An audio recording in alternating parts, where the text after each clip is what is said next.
Good evening. Is that on? Can you hear me? I'm telling a joke. Would you rather me leave it off? Okay, thank you. Oh, that's just mean. Hang on, let me do some mechanical work here. Like a 63 Chevy.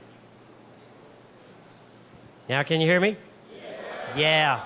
All right. How about some announcements on what's going on out on the old obstacle course? You want to know who won it? All right. And for the winner, we actually have a ribbon to hang from your guide on. So, in third place, Bloxham City. Give them a cheer.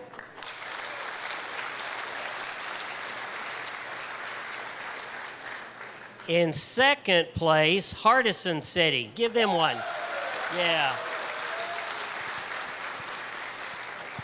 And the winner, and they will bring their guide on up. How about Smith City? Come on.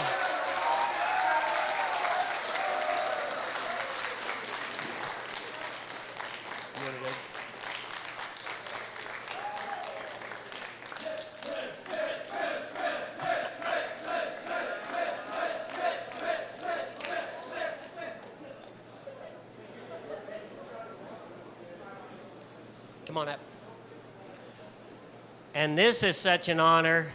The commander, Corey Brooks, our director, will pin it on.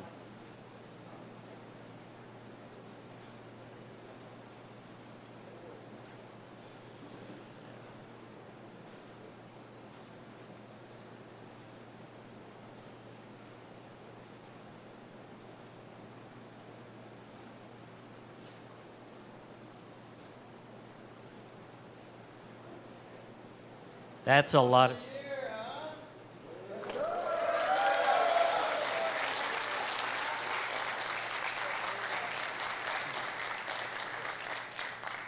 Well done, Smith City. All right, the next one. City of Excellence update to let you know how you're doing on this one. And we've got a tie for second place. So, first, second place, Gott City. Give them a cheer.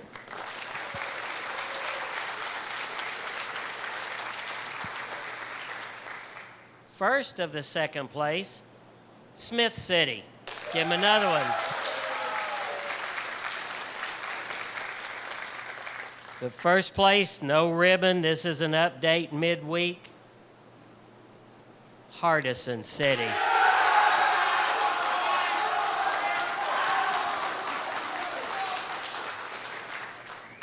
I noticed there nobody cheered for Hardison, but you cheered for Smith. Is that because everybody's in this City of Excellence? Who's going to win it? Are they going to win it? All right.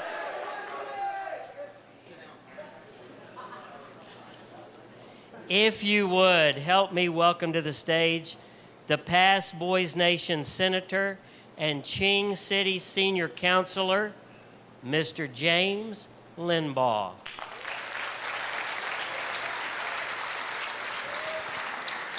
Thank you, sir. Thank you. Boys State, how we doing? We good? First day of GIA, full GIA, everybody in office, how'd it go? We good?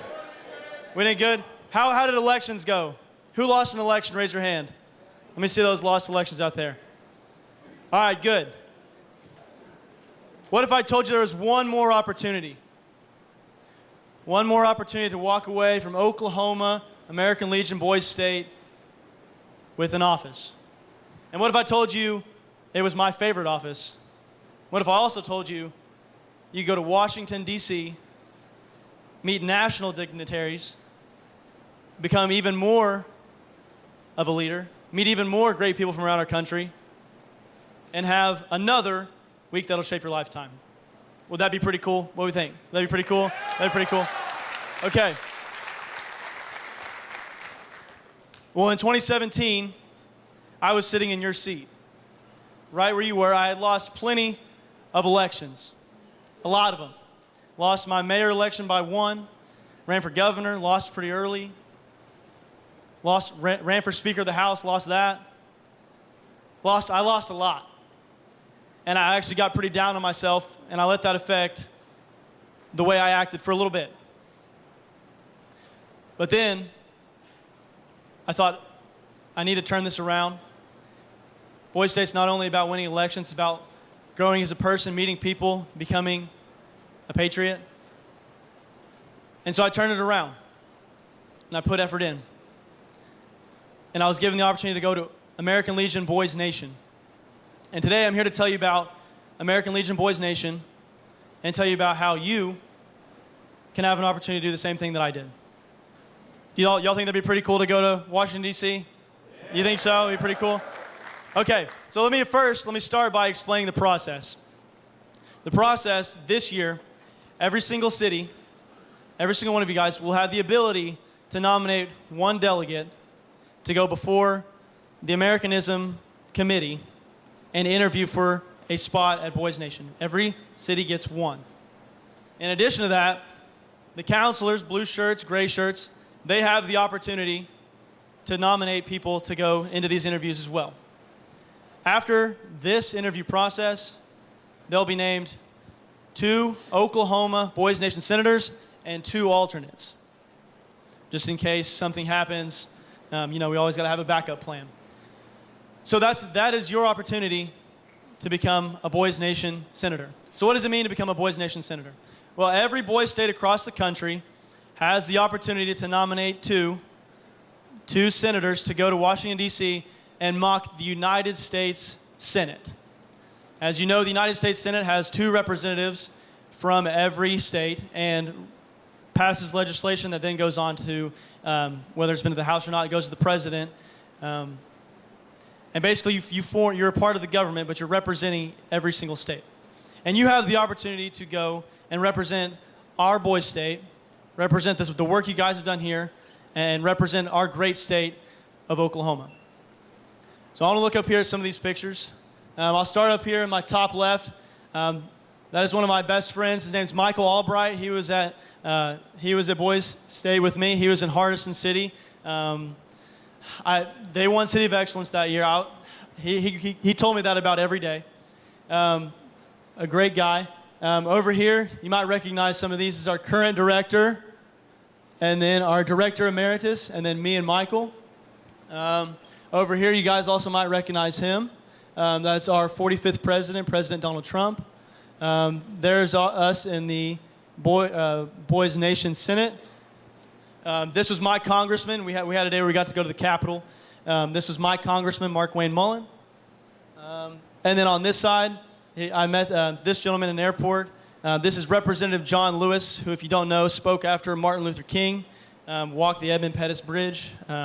He died a few years back. You might know who that is. Like I said, you have the opportunity to meet dignitaries. You have the opportunity to meet great men around the state, around the country. And it's really a great opportunity. And you guys have that opportunity to do that. I'm old, as it says, 2017. So I want to invite up someone else that is a little bit more recent. Give me a second. So I want to introduce your current Boys Nation Senator, Graham Kurtzinger.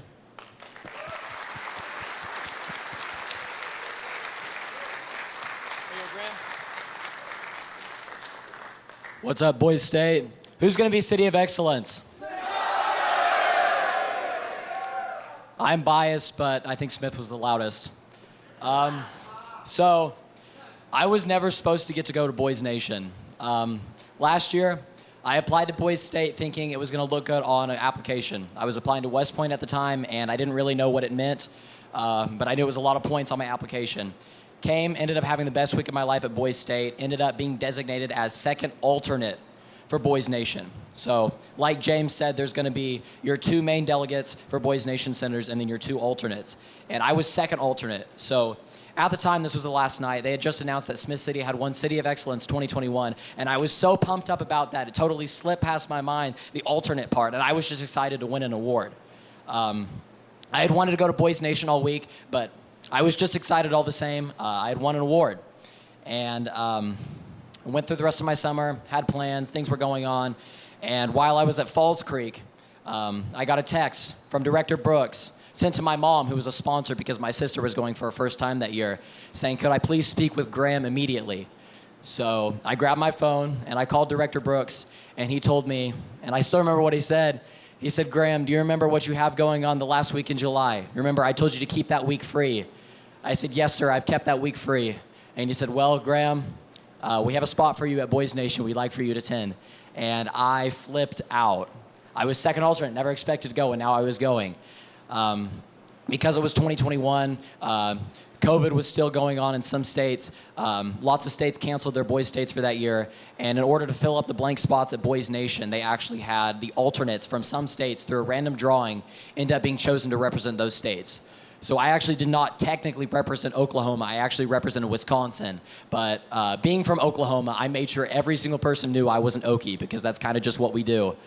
When I showed up, I was overwhelmed. There was so much going on. It was so much politics. And let me preface Boys Nation by saying that it is very different than Boys State. And that's not a bad thing. Boys State, especially for me, is very military-based. Being as that I was going into the military, that was the part that I focused on. But don't forget about the political part. Don't forget about those election races, because Boys Nation, that's what that's all about. So I'll show you some of the pictures here. Like James talked about, I went with Director Corey Brooks and Director Emeritus Clay Ballinger. Director Brooks was actually my section leader. You're split into 4 sections, which basically is the equivalent of cities, each one named after a president. I was in Washington section. Right here, these two on the outside, those were our first and second chosen senators. This is Jacob Keelty and Will Plank. And in the middle, this is our first alternate, Vance Comfort, and then me right there. Over here, ignoring Vance's face that he's making in that picture because it's kind of weird. This was a couple friends I made. This guy, he was from Tennessee. This guy, his name is Hector Thompson. He was actually applying to West Point. He was from Maryland, representing West Virginia. And that was Vance right there. This is the same picture, but really blurry for some reason.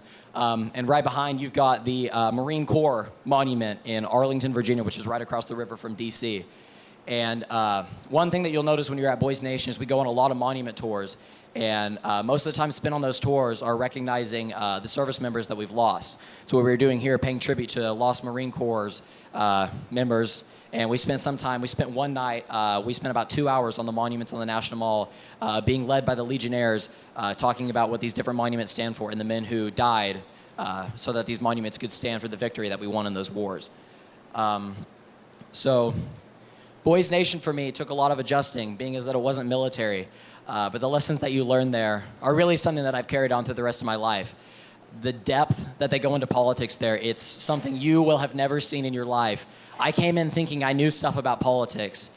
In my interview for Boys Nation, they asked me a question about a current political issue, and I had to answer it. So I thought, I can answer this question. I'm just going to be just fine at Boys Nation. I know all there is to know. And I showed up, and I still remember a kid from New York asked me what I thought about the current leader of Turkey. And I came up with something random, like, oh, yeah, that guy's got too much power. And he goes, are you kidding me? He's actually losing power right now. And I kind of just stood there like, oh, yeah, he's probably right. I don't know what's going on. I had a lot of those moments throughout the week, but slowly you learn to adjust. And honestly, the knowledge that you gain while you're there, you'll never find it anywhere else. The closest that they keep to the real Senate there is really, really detailed. And the opportunities to introduce bills, we introduced bill after bill. Some were funny bills like we've got here, but some were very serious bills. We had a lot of bills addressing things like universal preschool. We had some bills addressing special education funding in schools. So really, if you're interested in politics, I 100% recommend Boys Nation. The amount of things that I learned while I was there, really, you can never learn anywhere else. And I've taken it with me, and I've grown a lot in my knowledge of politics recently.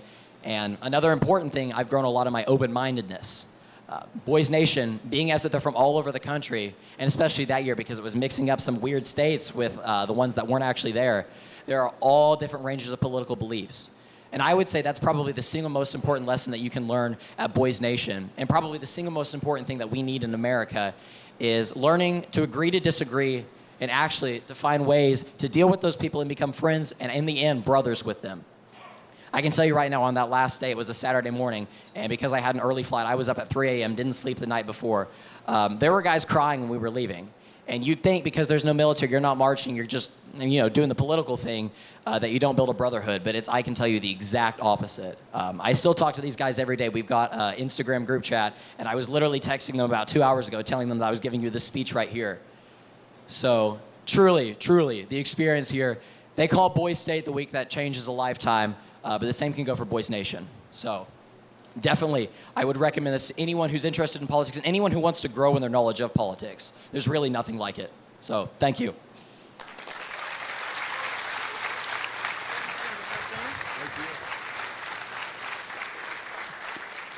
Thank you, Senator Kurtzinger.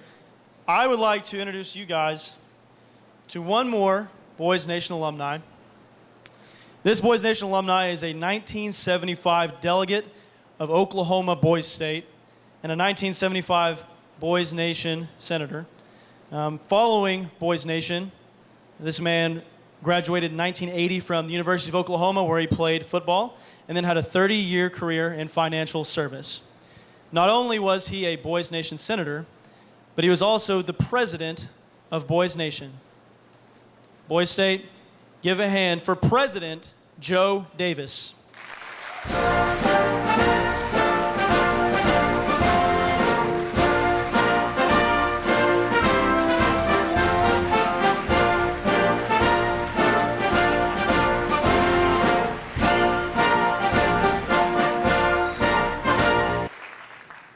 I appreciate that.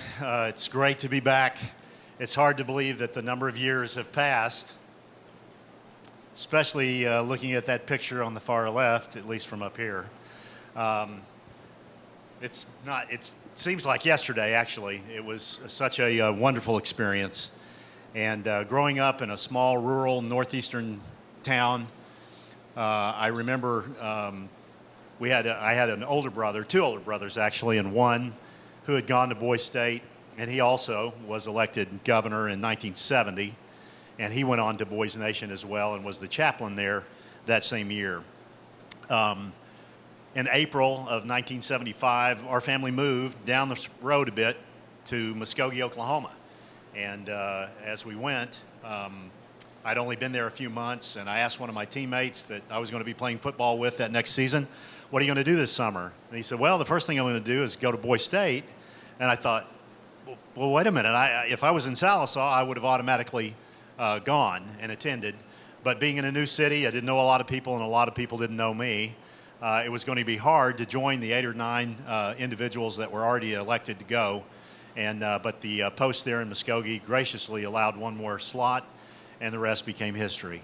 I remember so vividly the experience of being elected to the post and then being able to go on and go to Boys Nation.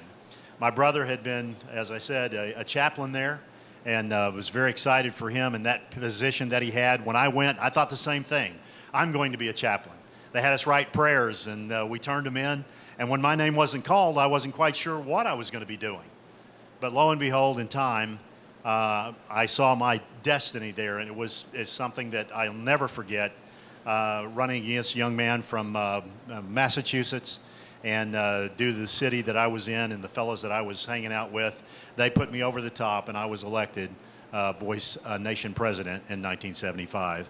I can't tell you an honor that it was beyond what I could share with you. It was something that has stayed with me all of these years. I've appreciated the friendships that I've had and developed over the years with the gentlemen that now are retiring from jobs and becoming grandparents and things of that nature. It's really been an experience. So sitting where you are right now, I mean, I remember it so very vividly, and there'll be a few things I'll share with you. I will tell you this, it was also not only interesting that I was able to get on board at the Muskogee chapter, but on the way to Boys Nation, this was my first commercial flight. I'd never been on a jet airplane before, and we were going to stop in Chicago, and then I was going to change flights and go on into Washington, D.C. I got off the plane. I wasn't quite sure where I was supposed to go. I knew there was a very little time space between the flight I was just getting off of and the one I was going to be getting on. And I began to wander my way through Chicago's O'Hare Airport. And I was trying to figure out where the gate was that I was supposed to get to. And having gone to the far reaches of the airport, all of a sudden I began to hear my name called on a loudspeaker. Joe Davis, your flight is ready to take off from ramp number 42. If you would please get there as quickly as possible. So I turned around, made my way back to ramp 42, which just happened to be right next to ramp 40, where I got off the plane originally. So I circumvented the airport to go 10 feet to get on my next flight and go to Washington, D.C. But what a great experience it was once there to be elected, to meet all the people that I saw and had the chance to meet and engage. Gerald Ford was the president at that point. We had a great congressional group from the state of Oklahoma. Dewey Bartlett was one of our senators, Senator Henry Bellman also, and Carl Albert was still the Speaker of the House. It was a tremendous, tremendous time to be a part of it and to be a part of that program. As I think about it now and other things that I would relate to you, as I remember that experience really going and then afterwards, some of the things that my parents had built into me. And there are things I'll share with you just very briefly because you're at a destiny point in your life as well. You may not believe it, but you're not here by chance. You're not an accident. You are here with a purpose. God designed you that way. My dad used to talk to me about what he called the never-evers. And coming from a rural community, and many of you are from there, bear with my vernacular, but my dad had a way of communicating with me, and he said, Joe, you will never, ever be mediocre. Anybody can be mediocre. And I'm telling you that this evening as well. I had no idea that the design for my life could be what it has become. And I thank the good Lord for it, but I thank my dad for letting me know that there was something bigger to reach for. Anybody can be mediocre. He was right. But if you're going to be a champion, if you're going to excel, if you're going to do great things, you're going to have to rise up and you're going to have to meet your moment. And that was the next never ever. Never ever miss your opportunity. You never know when it might show up, but you want to be there when it does. Don't miss your opportunity. Take your opportunity to be great. Don't miss that situation in your life. Never, ever, never, ever give up on your dream. You may be here today and you might say to me, Joe, I don't really have a dream. I'm just here. I'm just living my life. I'm doing what I'm doing back in wherever you may be from here in this great state. But I will tell you that there is something great within you. God has placed it in you. His word tells us that. And I would tell you here tonight that your dream is before you. You're young. You have years to go. And look at these pictures. I was 17 years old in the far picture, and this is me just a couple of years ago. A lot of time has passed. I've lost a lot of hair and put on a little weight. But I can tell you that God birthed something in me, and He used this experience, not only the one you're at here at Boys State, but also at Boys Nation, to make me into the individual I am today. I hope that you will take every opportunity that you've been given here to become the very best you can be. You know, people don't talk like this anymore. And I know for many of you, you live in a very different world than I did growing up. We started our day in school with a prayer. Then we put our hands over our heart and we did what you did earlier. We pledged allegiance to the flag. We devoted ourselves to this country and the thought that we have the chance to live in the greatest society that has ever been allowed to live. You have such wonderful opportunities ahead of you. You can do whatever you want to do. If you want to go back home and you want to be a farmer, you can be. If you want to grow up and be president or a senator or a congressman, a lawyer, doctor, a teacher, whatever you want to be, you can be that if you'll take the time and put out the effort and never ever, I say again, never ever give up. This is your moment. I appreciate the time to be with you here this evening. Perry, I don't know, you might there might be some questions, I think. I'll take the time to field some of those if you have them. I'm bearing with you. I realize it's a little warm in here tonight, but if you have some questions related to any of the experiences, either with Boys State or Boys Nation, I'll be more than happy to answer those now. Yes, sir. Stand and be recognized.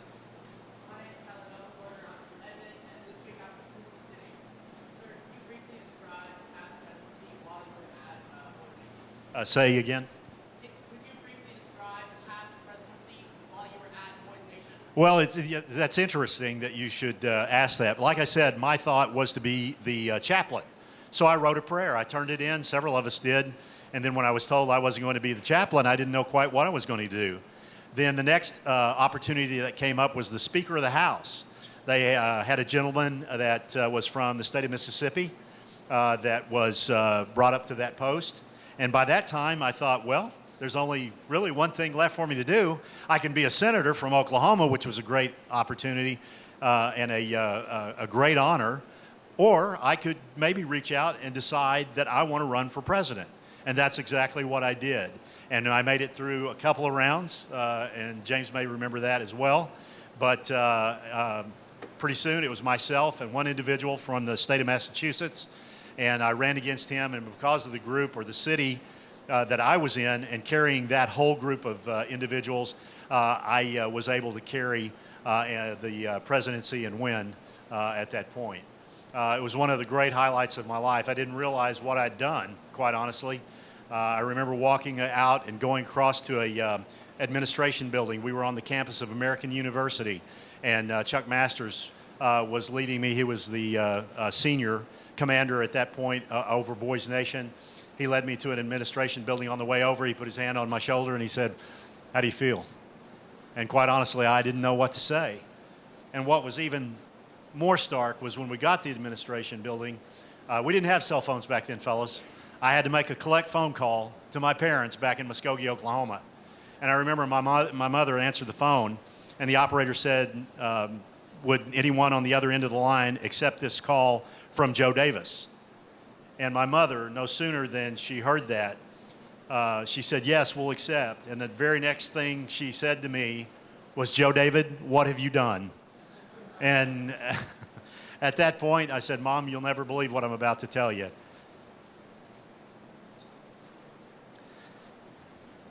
And before I could even say it, I heard my parents start to cry. And my mother said, You didn't do it, did you?" I said, "Yes, ma'am. I'm the president of Boys Nation, 1975.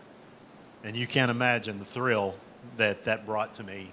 And thinking about the other 800 delegates from the state of Oklahoma, and really the 27,000 other individuals that had taken part in boys states and and girl states across the country. It was a great, great honor, and one that I'll never forget. It's a great question. Thank you, sir. You bet. Yes, sir.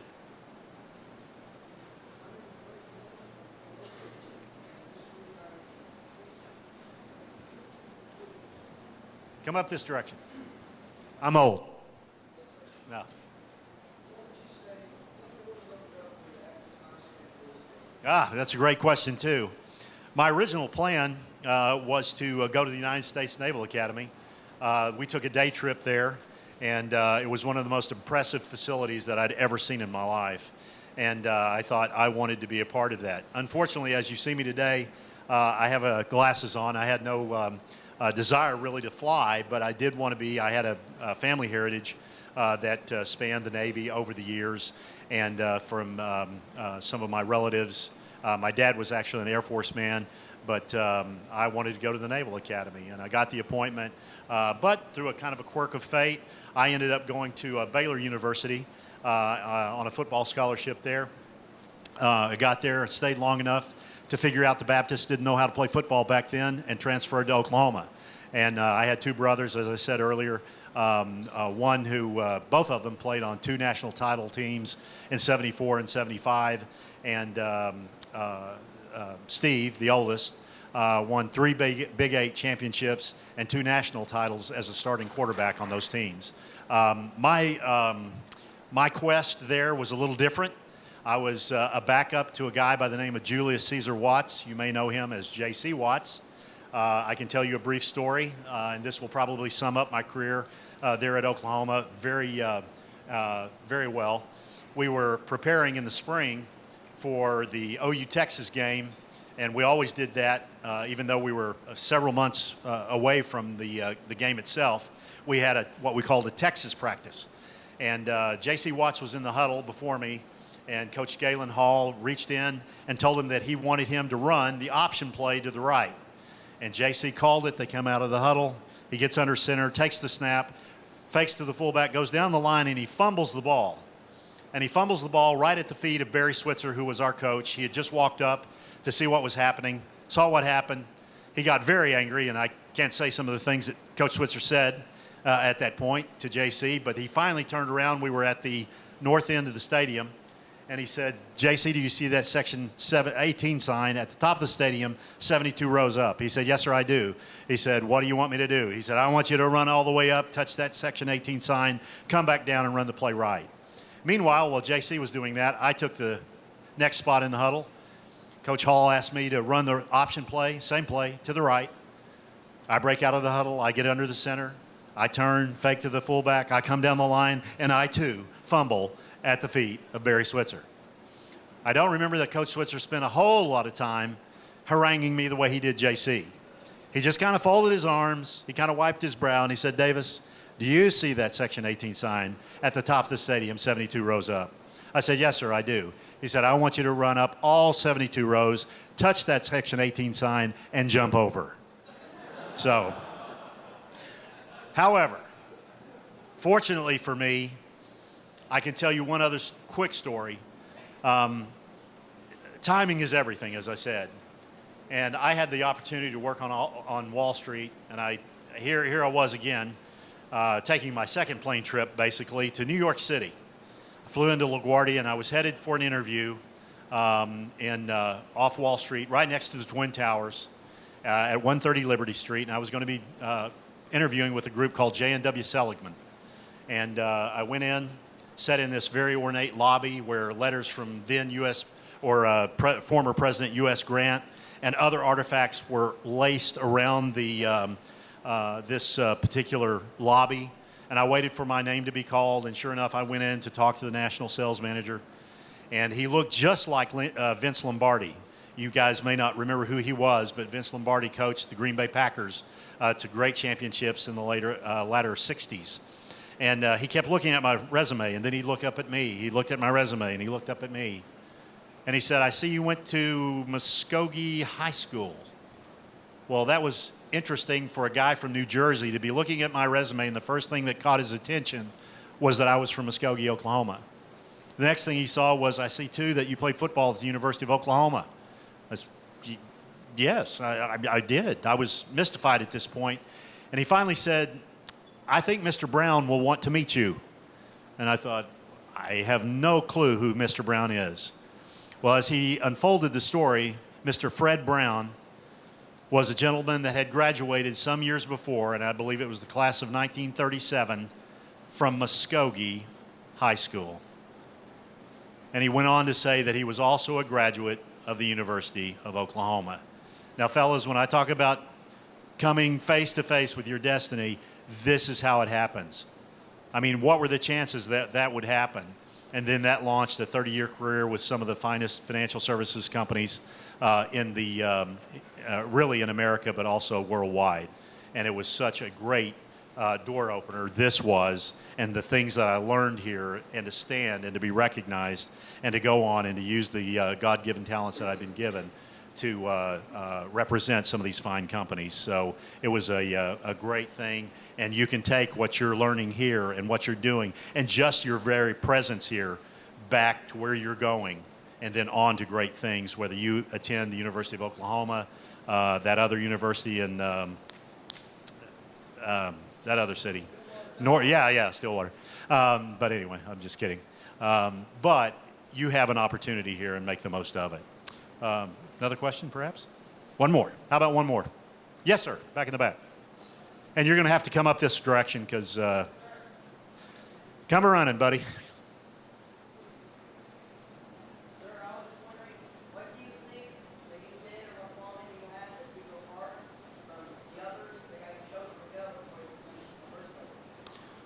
that's a great question. I mean, we had nearly 800 young men at our Boys State, and I think probably near 1,000 when my brother Steve was attending. And you know, it's hard to put my finger on any one particular thing. I do think that I was given an opportunity, and as I said, I stood up before a group of 800 young men, was able to articulate some things. I represented us to our governor when he came and showed up. One of our senators, Senator Bellman, came as well, and I was able to spend time to share with them and to really impart some of what I believed was my thoughts about Oklahoma Boys State and where I was from, what I had in mind for my future. The selection process, I know, has changed, so it was a little bit different, but I would think I distinguished myself in a way that caught the eye of those that were the leadership there. And again, I would challenge all of you to do the same, to be able to stand up where you are, back at your school, take a leadership role, and continue the quest of becoming the very best person you can be. And it's within you, and you can make it happen.